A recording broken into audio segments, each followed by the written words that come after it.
तो इंडिया 50 में देखिए आपने देश दुनिया की अहम खबरें फटाफट अंदाज में, और आइए अब आगे बढ़ लेते हैं और रुक कर लेते हैं आज की 4 बड़ी खबरों का, जिन पर हमारी नजर बनी रहेगी। उससे जुड़ी हर अपडेट आप तक पहुंचाते रहेंगे। दरअसल आज सबसे पहले बात करेंगे हम कोरोना को बचाने की टीका उत्सव की।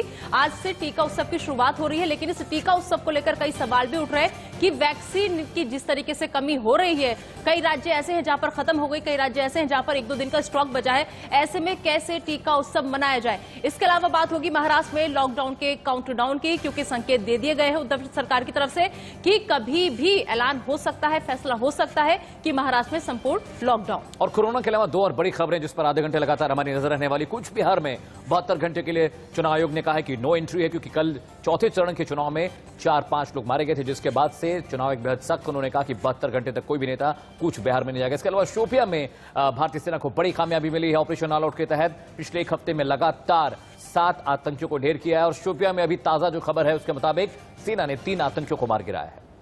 तो 4 खबरें आपने जानी जो अहम है आज की, लेकिन आइए शुरुआत करते हैं इस वक्त की बड़ी खबर के साथ। आपको बता दें कि शोपिया में एनकाउंटर हुआ है। शोपिया में सुरक्षा बलों की आतंकियों से मुठभेड़ हुई है। इस मुठभेड़ में 3 आतंकी ढेर हो चुके हैं। 3 दिन में 11 आतंकियों का सफाया अभी तक हो चुका है। जी हां, बड़ी खबर आ रही है घाटी के शोपिया इलाके से, जहां गंदरबाल में सेना और आतंकियों के बीच पिछले 10 घंटे से मुठभेड़ चल रही थी, जिसके बाद सेना ने 3 आतंकियों को मार गिराया है। और बीते एक हफ्ते में करीब पिछले 3 दिनों में 11 आतंकियों का सफाया किया गया। बीते 1 साल से लगातार सेना और फोर्सेस घाटी में ऑपरेशन ऑल आउट चला रहे हैं, जिसके तहत उनका सिर्फ एक ही मोटिव है, एक मकसद है कि घाटी में जो आतंकी संगठन है उनको मार गिराना है, उनको सफाया करना है। और इसी क्रम में भारतीय सेना ने बीते 3 दिनों में करीब 11 आतंकियों को ढेर किया।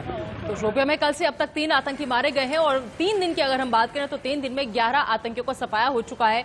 आज फिर से मुठभेड़ में 3 आतंकी ढेर हुए हैं इलाके में। हालांकि सुरक्षा बलों का अभी भी सर्च ऑपरेशन जो है वो जारी है, क्योंकि कुछ और आतंकियों के छिपे होने की आशंका अभी भी बरकरार है। तो शोपिया में सुरक्षा बलों ने 2 और आतंकियों को मार गिराया है। अहम खबर, मुठभेड़ हुई, मुठभेड़ में 3 आतंकी ढेर।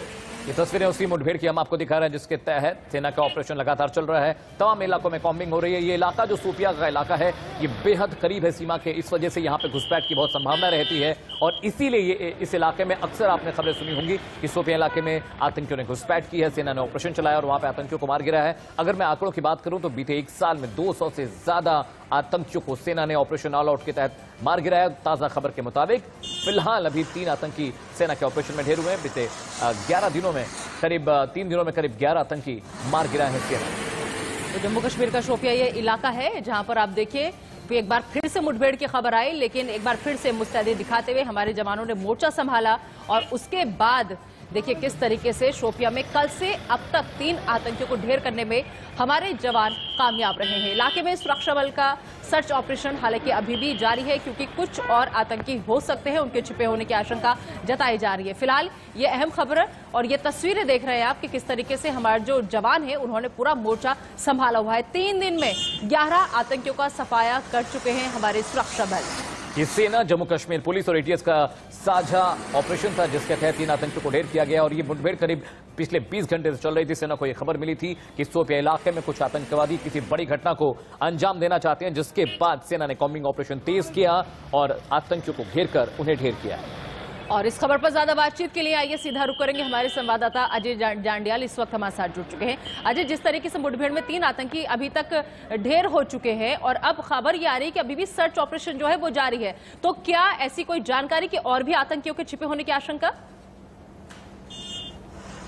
देखिए, अभी भी ऑपरेशन जो है वो लगातार चल रहा है, क्योंकि जिस तरह के वहां पे हालात हैं उसमें अभी पूरी बिल्डिंग को सर्च करना है। 3 आतंकी जो है मारे जा चुके हैं, मगर अंदेशा ये है कि हाँ, हो सकता है कि अभी कोई आतंकी हो या फिर जो आतंकियों के पास गोला बारूद हो वो अंदर हो। और उससे पहले जो है कहीं ना कहीं निश्चय करना बड़ा जरूरी हो जाता है, क्योंकि हमने कई बार देखा कि ऐसे हालात हो जाते हैं जिसमें कई बार जो है सिविलियन जो जब वहां जाते हैं इनकाउंटर के बाद उनकी मौत होने की, उनका नुकसान होने की जो है वो आशंका बड़ी रहती है। इसलिए ऑपरेशन अभी जारी है, मगर एक बड़ी सफलता इसे कहेंगे, क्योंकि 3 आतंकी मारे जा चुके हैं और पिछले 3 दिनों में देखें तो 10 आतंकियों को बिल्कुल बहुत बड़ी सफलता है। 3 दिन में 11 आतंकियों का सफाया वाकई बहुत बड़ी सफलता है। बहुत बहुत शुक्रिया इस तमाम जानकारी के लिए अजय आपका। जी हाँ, आतंकी तो देश के लिए दिक्कत पैदा कर रहे हैं, मुश्किलें पैदा कर रहे हैं, लेकिन एक तरफ कोरोना ने भी लोगों का जीना मुहाल कर दिया है। बीते 24 घंटे में लगातार कोरोना के नए नए रिकॉर्ड टूट रहे हैं। करीब 1,52,000 से ज्यादा लोगों के संक्रमित होने की खबर है। एक दिन में करीब 838 लोगों की कोरोना के चलते मौत हुई है। आपको बता दें कि दिल्ली में नई गाइडलाइन जारी की गई है। कोरोना को देखते हुए रेस्टोरेंट, थिएटर और ट्रेवल पर नई पाबंदियां लगा दी गई है। वहीं महाराष्ट्र सरकार ने भी लॉकडाउन के संकेत दे दिए हैं। शायद 1-2 दिन में फैसला हो सकता है। महाराष्ट्र की सरकार संपूर्ण लॉकडाउन का फैसला ले सकती है।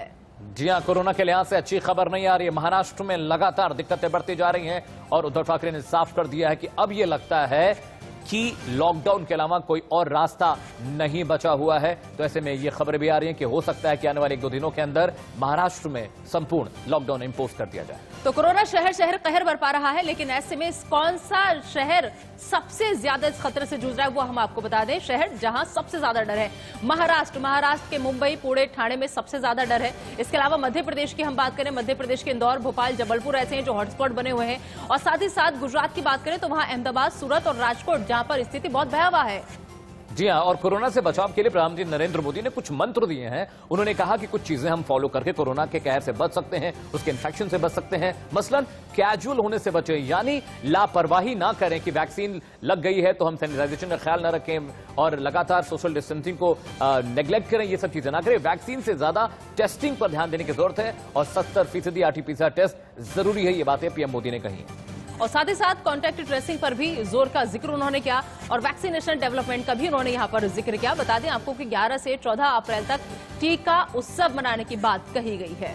जी हां, माइक्रो कंटेनमेंट जोन को भी देखने की बात कही गई। मास्क, सामाजिक दूरी, युवा आ गया। उन्होंने कहा कि जो यूथ है अगर वो आगे आएगा तो वैक्सीनेशन ज्यादा बेहतर हो पाएगा, सोशल डिस्टेंसिंग ज्यादा बेहतर तरीके से हम लोग फॉलो कर पाएंगे और इन्फेक्शन का खतरा कम हो जाएगा। इस बड़ी खबर पर बात करने के लिए मेरे सहयोगी राहुल मेरे साथ दिल्ली से जुड़े हैं। राहुल, जो कहा जा रहा था वैसा होता दिखाई नहीं दे रहा। ऐसा लगता है कि दिल्ली मुंबई को पिछाड़ने में लगी हुई है। 7,000 से ज्यादा केस दिल्ली में भी आए हैं। फिलहाल ताजा आंकड़े आज सुबह सुबह कोरोना के क्या हैं? बिल्कुल सही कहा आपने। कई हेल्थ के जो एक्सपर्ट हैं उनका भी मानना है कि ये सिर्फ समय की बात है और देखते ही देखते आप ये मान के चलिए अगर काबू नहीं पाया गया कोरोना के ऊपर तो दिल्ली को बॉम्बे मुंबई बनने में ज्यादा समय नहीं लगेगा। मैं अभी मौजूद हूँ निजामुद्दीन में और आप मेरे पीछे से देख सकते हैं कि जितने भी लोग हैं जिन्होंने यहाँ मास्क लगाया हुआ है वो इस तरीके से मास्क लगा हुआ है, या फिर आप देख सकते हैं कि जो शख्स आ रहे हैं कोई मास्क नहीं लगाया हुआ है। सोशल डिस्टेंसिंग का जो पालन है, जो गोले बनाए जाने थे वो भी नदारत है। आप ये मान के चलिए कि दिल्ली वाले जो हैं वो इसको सीरियसली नहीं ले रहे हैं जितना वो पिछली बार जब पीक हुआ था सितंबर नवंबर में उतना लोगों ने इस पर ध्यान दिया था।